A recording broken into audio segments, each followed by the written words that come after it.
Yo, what's good, guys? Today we got the United States never should have been a superpower, man.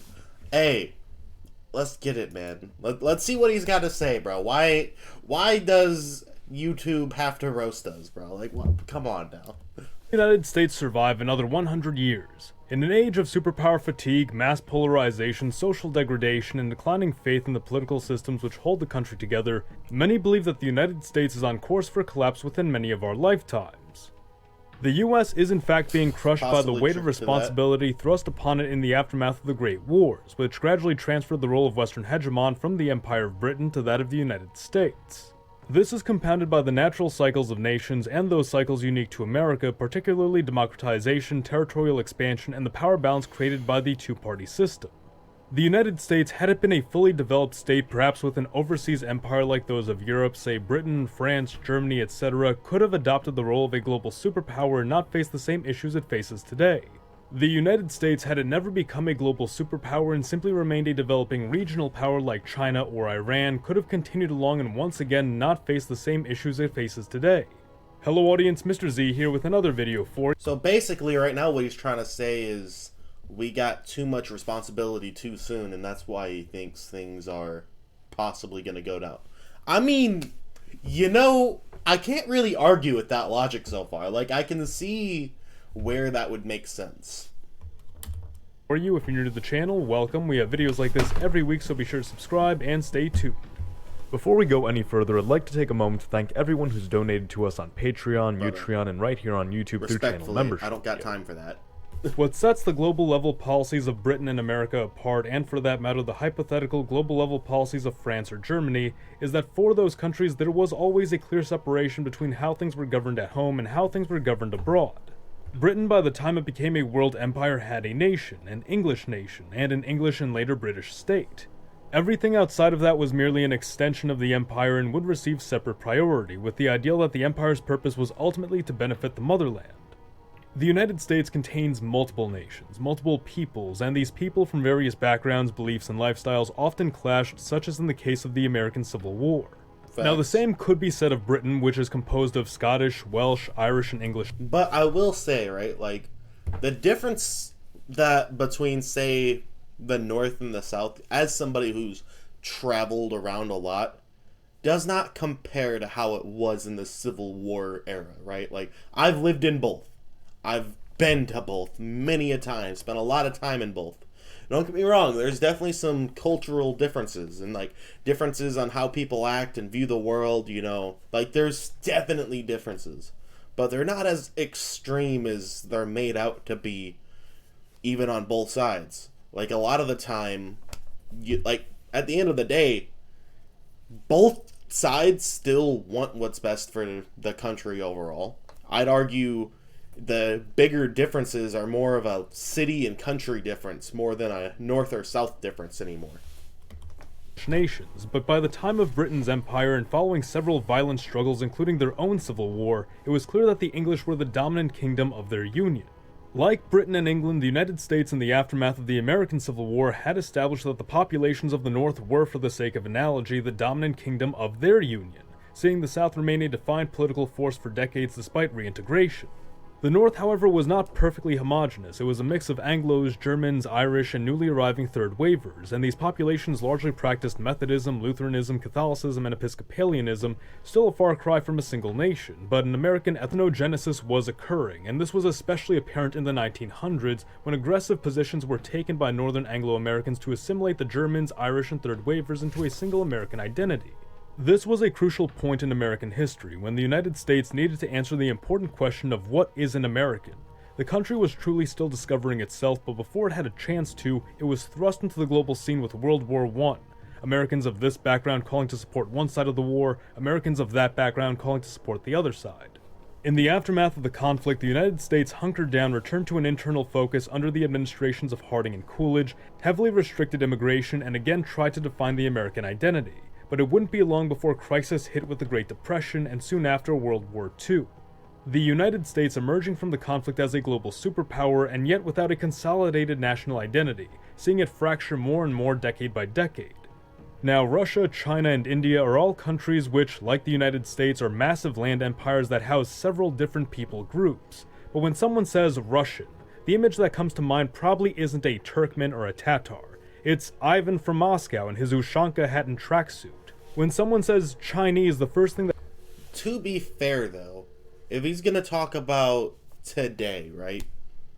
Like, I've seen many videos, you say American, there's a thought that comes up in people's heads. Now, it might not always be a good thought, but there's still a thought there. Like, it's not that Americans have no identity today. Now, if he's talking about back then maybe that's true, and, you know, we never had the time to solidify it, you could say. But there's definitely an American identity that's developed, and, you know, today there's definitely a heavy patriotism, you know, that Americans have towards our country. Not necessarily towards the government, but, you know, there's definitely a patriotism towards our countries and, you know, our fellow Americans. that comes to mind probably isn't a Tibetan or a Manchu, it's a Han Chinese person. When someone says American, what does that mean? Maybe it's a Southerner, and they would certainly agree that they're the real Americans. Yeah. Maybe it's a New Englander. They'd probably argue they're more American than the Southerners because they never tried to secede. Maybe it's a German American, after all they're the largest ethnic group in the country. Or maybe it's the Hispanic Americans who would argue that the land belonged to their native ancestors long before the Europeans arrived. The point is that America never consolidated a national identity, and without a national identity, it was wholly unprepared to assume global responsibilities. How could America... There's definitely truth to that, though. Like, I do feel like, let's say people from the South, right? They definitely have there's definitely still that strong sentiment of, like, the South is the best. You know, all hail the South. Fuck the Northern people. Like, that is still there. Like, I can't say it's not there. But how much of that is not just, you know, talk, and how much of that is real hatred, I don't think it's a whole lot. I think mostly it's just people talking their shit, you know? Expect to understand the needs of... More supporting where they're from, if that makes sense. You know, just like the same way another country might be like, yeah, my fucking town or my region of the country is the best one. Yeah, like, it's more like that than, like, real wanting to fight the North. Of other countries if it did not understand even itself. And in assuming global responsibility, it neglected domestic needs, allowing national divides to grow further and further.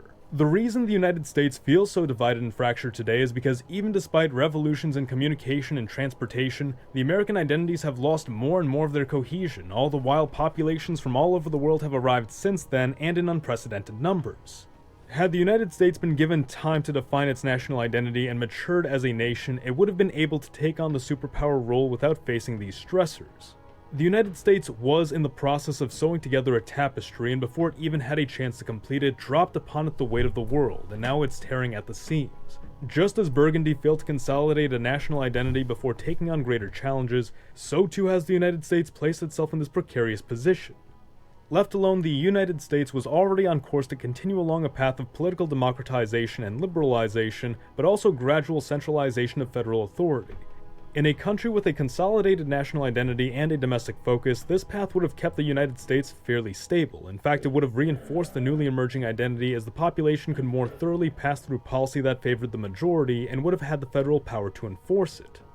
As we discussed in this video here and in the whole 7 Ages of America series, the two-party system has allowed for the emergence of eras in which one party or one ideology dominate national politics. From federalism to Jeffersonianism to Jacksonianism, republicanism, progressivism, and so on. While prior to the Civil War, the dominant ideology had manifested in the form of distinct political parties, by the 1900s this was no longer the case, and both parties came to be dominated by varying factions of near-identical ideologies. Whether Republican or Democratic, progressivism was what ruled until it evolved into the New Deal, with New Dealers in both parties filling Congress, the courts, and the executive office until this ideology was succeeded by neoconservatism and neoliberalism. And as the ideology evolved, it placed greater and greater emphasis upon foreign policy at the expense of domestic policy, and fueled increased dissatisfaction with the political system from the average citizen, who now feels that neither party actually fixes the country's problems, and naturally this leads to a questioning of the system itself. Now that's facts. Now that one is facts. There, my man just spit pure facts there. At the end of the day, like, people love to put labels: Republican, Democrat, fucking liberal, whatever, right? At the end of the day, at least I'll speak for myself, and most people I know say fuck them all. Like, every single person, well, not every single person, but every single political party seems to just be just as shitty as the other. Some of them may have slightly better, things in one area than in another, but, like, they're all fucking you over exactly the same. That's what it seems like to at least a lot of people I know. Me, 100%. I'll speak for myself. But, like, that's facts. That right there, that is some facts. Progressivism lost favor with the public because of the First Great War. The New Dealers in great part but not exclusively lost favor with the public because of the Vietnam War. And now neoliberalism and neoconservatism are losing favor because of incessant policing missions across the globe for the sake of protecting democracy while conditions back home grow worse by the day.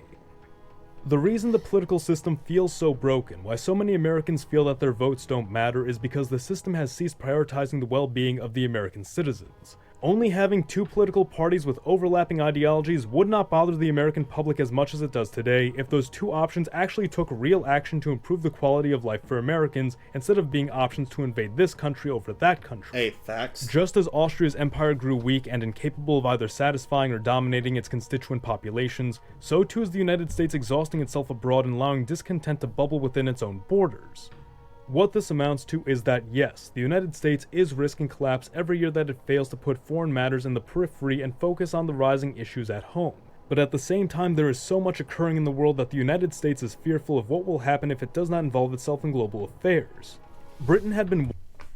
It's like we're in a catch-22, right? We're damned if we do and damned if we don't. Like, that's really the reality of it. It's like, if we focus on ourselves, next thing we know, it seems like we're going to have a whole world war coming after us again.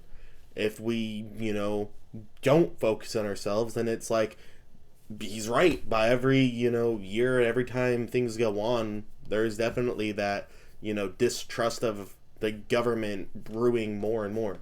Now, I don't really think it's a, I don't think civilians are necessarily angry at other civilians, though. Like, people like to make it sound like, a lot of Republicans want to go and just beat the shit out of liberals. And don't get me wrong, it happens. It's a thing, right? It don't mean it's not always a thing, and vice versa, right? Every single liberal hates all the Republicans. Like, sure, it's a thing, but, like, it's not as extreme as it sounds. It's more of just the frustration that the government sucks ass, and it's more of a distrust towards the government than it is a distrust towards each other, which is why I still say there's still a strong patriotism towards, other Americans supporting each other. I almost feel like it's like brothers, right? Like, I can beat up my brother, but you can't. Like, that's kind of how I almost look at it. Wise enough to prop the United States up as a successor so that when the Second Great War was over, there was a force capable of challenging the Soviet Union. However, the US has not done such a thing itself. The US has certainly propped up regional powers like Israel as checks in certain parts of the world, but countries like Japan, Taiwan, and South Korea are no match for aspiring superpowers like China. The European Union has become too comfortable under the American shield provided by NATO that they have not developed the domestic military might to counter Russia. And the English-speaking countries have grown so accustomed to American leadership and European cooperation that Britain, at least for a time, has seemingly ceased developing any ambitious goals of its own. The United States appears to have entered the global game without an exit strategy and is now burning the candle at both ends, trying to maintain its democratic world order and stability at home. But the simple fact is that without stability at home, there will be no United States to maintain any order anywhere. There is still hope for the US to turn things around. There can be a revival of the American standard of living. There can once again be a political system where politicians across both parties compete to provide the people a better future. We can see the consolidation of a new united American identity alongside the fostering of the regional identities of this land. But this will come at the cost of global preeminence, something which appears inevitable either way, and will require intelligent decision-making from both politicians and from the public. If circumstances do not change, it is very possible the United States will gradually fall into economic crisis, experience a collapse of military investment and military might, see increasing unrest from various political and regional groups within its borders, and cease to exist in its current form. But what do you think? Will the United States survive? I mean, nothing this dude really said was wrong. That's first off. This dude didn't say anything that was even slightly wrong in my brain. All I ever really had to do in this reaction video, I feel like, was just add certain context to where, like, when he says there's a growing unrest and what that all means, because I feel like a lot of people, you know, will take that the wrong way. So I like to try to explain things, at least how it is for me, how I see things, as just a normal, everyday American, you know, like just a normal dude. But hey, man, I hope y'all enjoyed the video. Subscribe to this dude, ring the bell, like the video. You know how YouTube works, man. And I'm out. Bye.